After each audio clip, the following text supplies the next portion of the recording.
why then is Liz Yore, at least on one level, because you're going to get this, why are you attacking the church? Why are you attacking the formal structure of the church and kind of the economic model of the Catholic Church, ma'am? And really now in a very public way that looks like it's going to lead to not just lawsuits, but I think even maybe potential criminal charges at some point in time. Liz Yore. Well, Steve, by the time Donald Trump took his hand off the Bible, the Catholic bishops of America were criticizing Donald Trump, J.D. Vance, the policy of securing the border, when in fact over 56% of Catholics voted for Donald Trump. Over 70% of Americans support his policy of mass deportation and securing the border.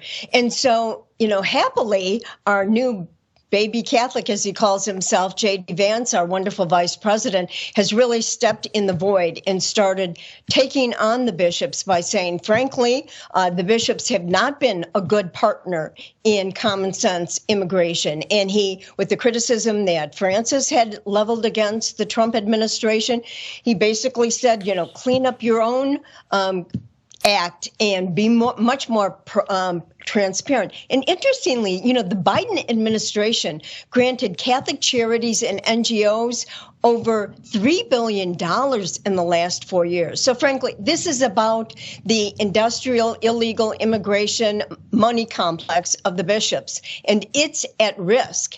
And what really concerns me as a Catholic and a supporter of this policy is that within the first 30 days, Steve, and there hasn't been a lot of talk about this, the Catholic bishops are engaging in litigation lawfare against the Trump administration by filing two major lawsuits against their defunding policies in the immigration field.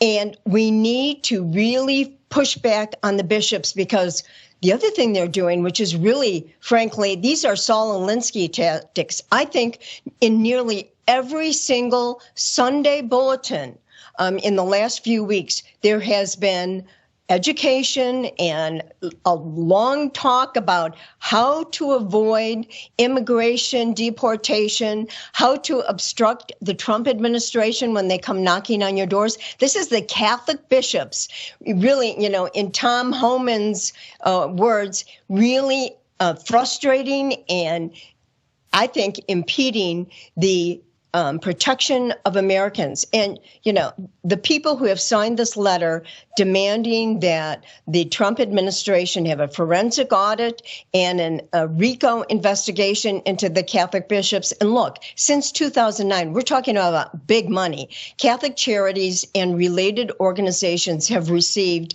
$5.2 billion in immigration-related services for the federal government. And what I want to warn people about, you will hear the whining from the bishops that this is all about the poor and servicing the poor. Look, the Catholic bishops of the United States have abandoned the poor in the inner city, the American poor, because it doesn't pay. What they have turned their sights, and we were talking earlier about ideas are developed in Davos. Well, this idea was developed in Davos, and it was developed in the Vatican with the help of the serial predator, Ted McCarrick.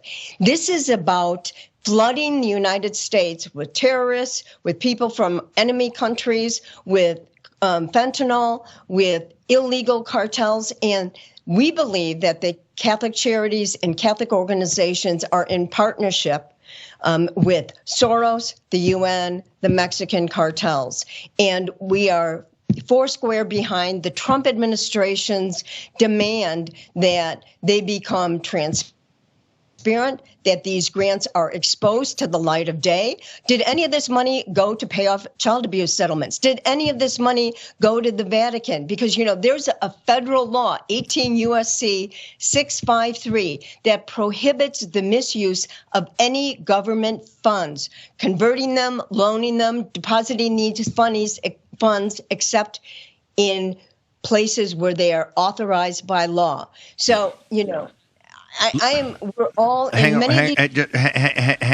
Hang on 1 second. I'm going to get to the punchline on the other side of a break. Liz, because this one's deep and it's got to happen. Basically, they've taken $5.2 billion in a racket. The Mexican president, who's a left-wing populist, a no fan of Trump, she's saying yesterday in this speech, hey, let's figure out how to work together. Yes, it's wrong. Yes, we're going to stop it in Mexico. This global compact on migration is terrible.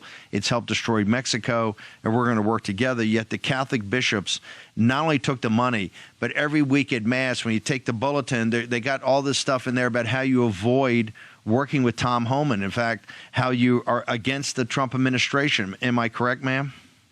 You are, Steve.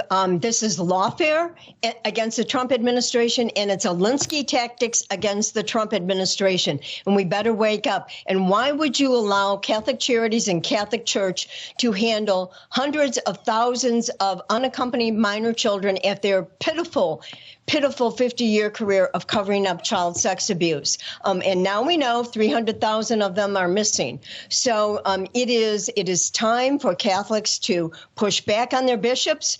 And as J.D. Vance said, they should get back to the business of saving souls and not operating under the direction of George Soros and the UN. So there's going to be a lot more. There's going to be rallies tomorrow in front of the Basilica of the Immaculate Conception in Washington, D.C., and much more is going to be happening in this area. Well, hold it. I'm going to have some people back on, hopefully maybe this afternoon. I want to get this rally. Where's the rally? Where do people go to get the information? Because we got to bounce. Where do they go now to find out more about this rally? The rally is up at LifeSite News, and also there's a petition at LifeSite News, and you can go and get all the information on my website at yorechildren.com.